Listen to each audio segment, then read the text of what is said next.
규중치로 쟁론기 시작해보도록 해볼게요. 규중치로 쟁론기 일단 제목부터 보면은 규중이라고 하는 거는 여기서 이제 나오고 있는데 아랫줄에 규중이라고 하는 거는 규중치로 부인들의 방 안에 있는 7벗이라고 하는 뜻이니까 규중이라는 말 자체는 여인들이 또는 거처하는 곳, 그러니까 사는 곳으로 볼 수가 있고 7우는 한자로 보면은 7벗이라고 볼 수가 있게 되는 거지. 선비들은 옛날에 문방사후라고 해서 선비들은 이제 지필목, 종이, 벼루 이런 이제 글 쓰는 애들을 자기 친구로 삼았는데 규중 여자들도 당연히 친구가 있었다라고 보게 되는 거죠. 규중 치루는 바느질을 돕는 것으로 이름을 보면은 바늘 같은 경우에는 세요각시라고 부르는데요. 허리가 가는 각시라고 해서 얘는 생김새를 자는 척부인이라고 해가지고 자척, 젤척이라고 해서 얘는 척부인을 이제 재다라고 하는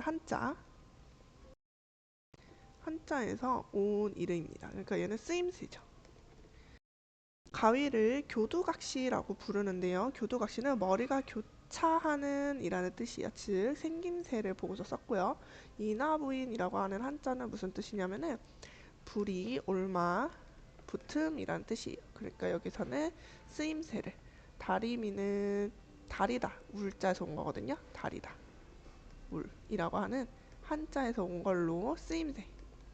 청홍 흑백각시 실 같은 경우는 다양한 실의 색이라고 하는 그런 얘도 역시 생김새.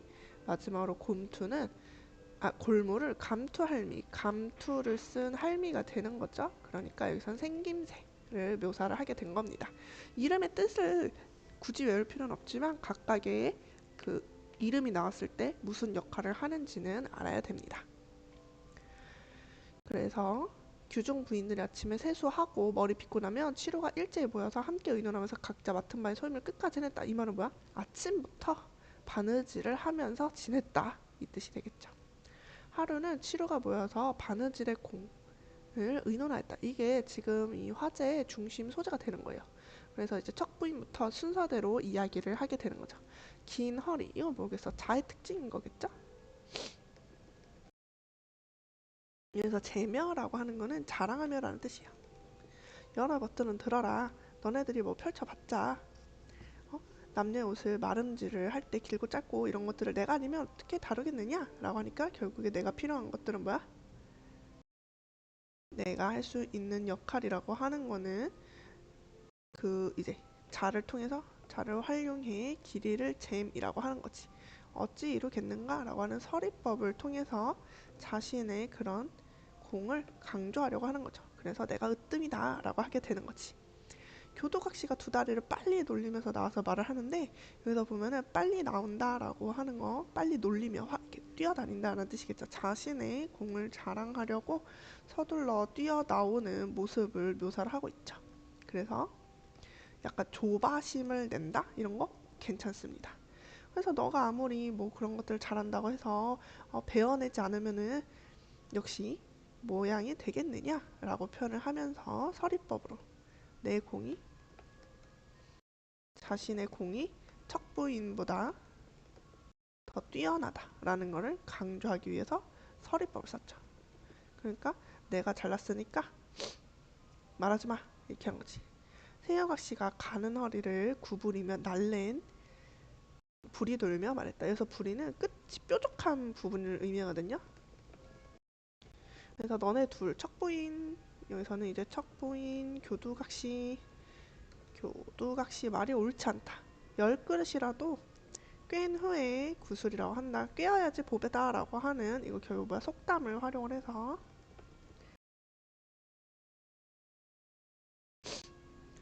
이제 강조하는 거죠. 결국에 내가 하는 일은 근데 뭐야, 여기서 보면은 어떤 나의 날래고 빠름이 아니면 잘게 앉고 굵게 박히고 마음대로 하리오 라고 하게 되는 거지. 그러니까 뭐야, 바느질로 그렇게 너네들이 재고 자른 거를 다 내가 바느질로 하나로 엮어주잖아.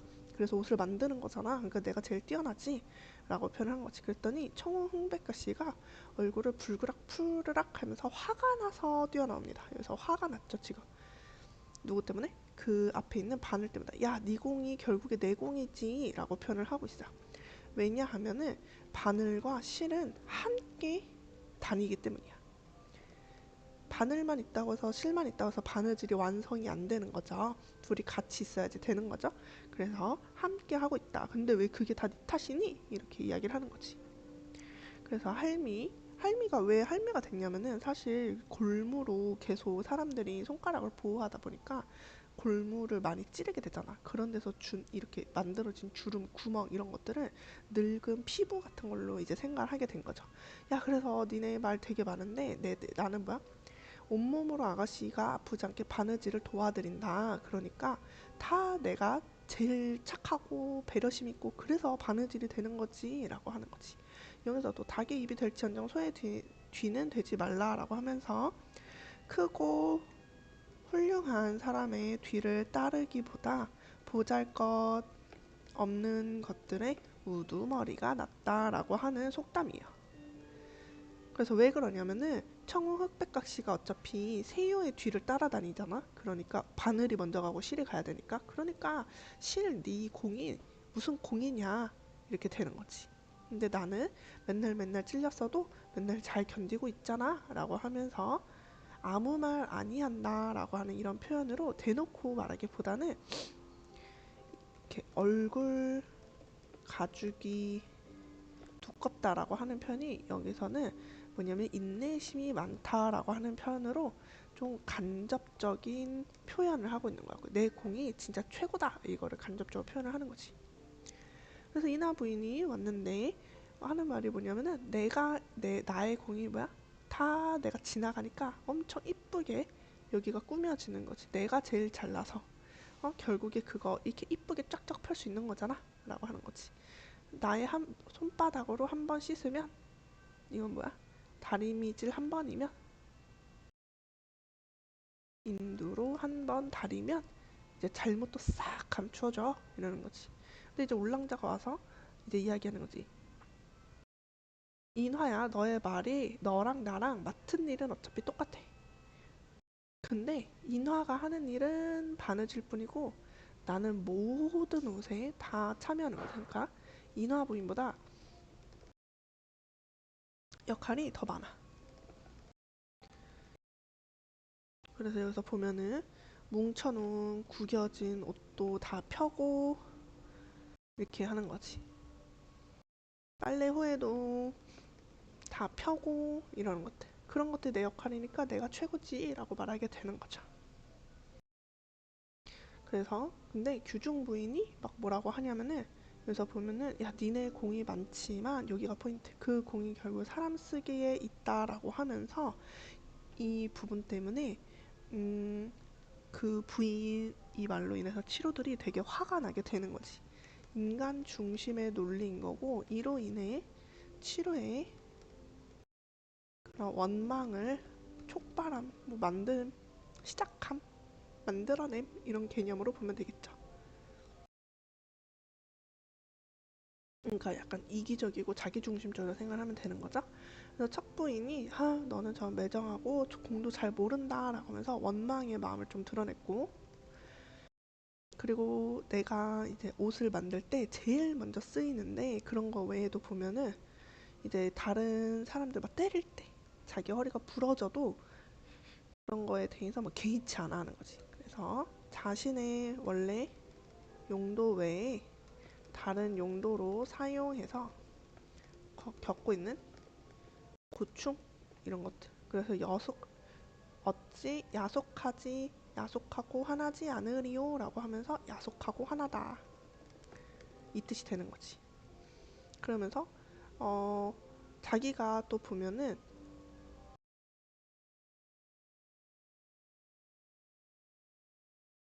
옷을 마름질해서 배워낼 때는 나 아니면 뭐 못하는데 잘 드니 안 드니 막 이러면서 내던져.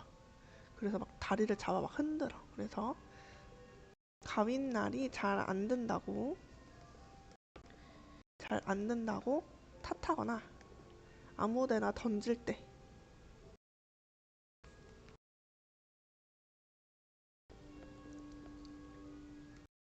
그래서 아무데나 이렇게 던질 때 불쾌하고 노엽다라고 하는 감정 표현이 또 드러나고 있고요. 세유각시도 보면은 여기서 보면은 요망하고 간악하다라고 하고 있죠.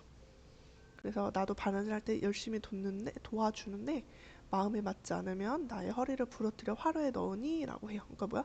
바느질이 잘 안 되면 바늘을 부러뜨리면서 탓하는 거야.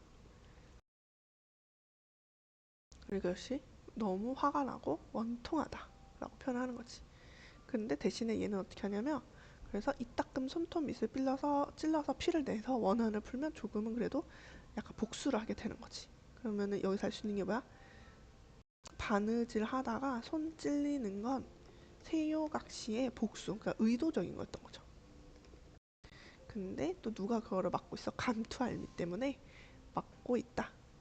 이렇게 되는 거지. 그 다음에 이나부이는 불에 달구어지는 형벌.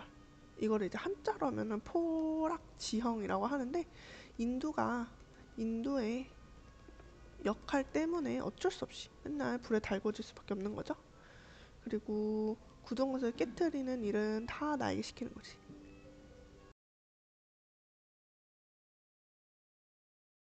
그래서 그냥 이렇게 다리미 같은 용도로 사용을 하는 게 아니라 이게 또 역시 자신의 역할 말고 외의 역할, 예를 들어 뭐 호두 깨기 이런 것들 할 때도 다 자기 시키게 되는 거죠.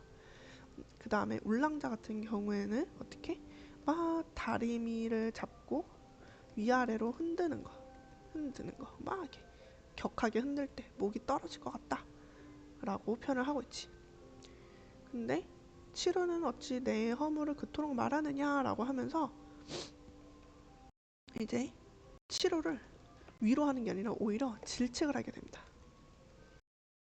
근데 감투할미를 이제 여기가 되게 중요한데 감투할미를 긍정으로 보는 경우에는 어떠냐면은 다른 벗들의 죄를 대신 용서해달라고 비는 지혜로운 인물일 수도 있고 부정으로 보면 뭐로 보냐면은 지배층의 아첨하는 간신배, 그러니까 나는 욕 안 했잖아, 그러니까 내 얼굴 봐서 좀 봐줘 이렇게 말하는 간신배의 태도도 보일 수도 있으니까 어떤 쪽으로 해석을 해야 되는지 잘 보도록 해주시고요. 그래서 나를 봐서라도 용서를 좀 해줘라. 근데 여기서 보면은 젊은 것들이 망령되게 헤아림이 없어서 만족하지 못한다. 근데 나는 어떻다는 거야? 나는 할머니였죠. 감투 할매였죠. 이게 뭐야? 나는 아니다. 이 뜻이 되면서 자연스럽게 부인 편을 들면서 나는 달라 이러한 어필을 또 하게 되는 거지.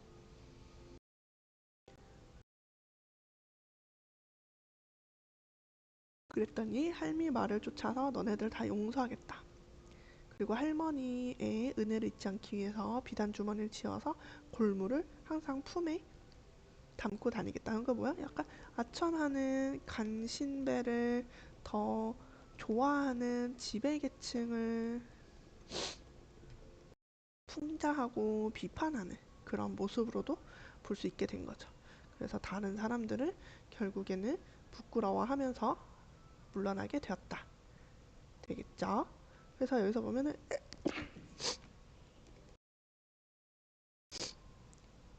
음, 주제를 먼저 한번 가볍게 보도록 해볼게요.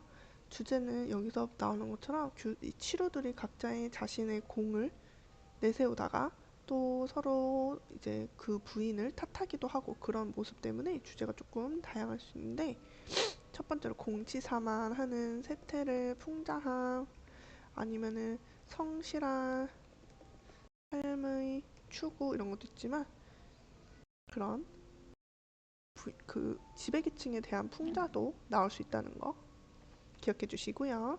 특징으로 보면은 여성들이 주로 즐기던 한글 수필이라는 거 그리고 바느질 도구를 의인화해서 세태를 풍자한다는 거 이름을 통해서 사물의 특성을 드러냈고요. 장명이나 사용법에 있어서 보면은 섬세한 관찰력이 드러났다. 여기까지 같이 정리해두면 좋겠습니다.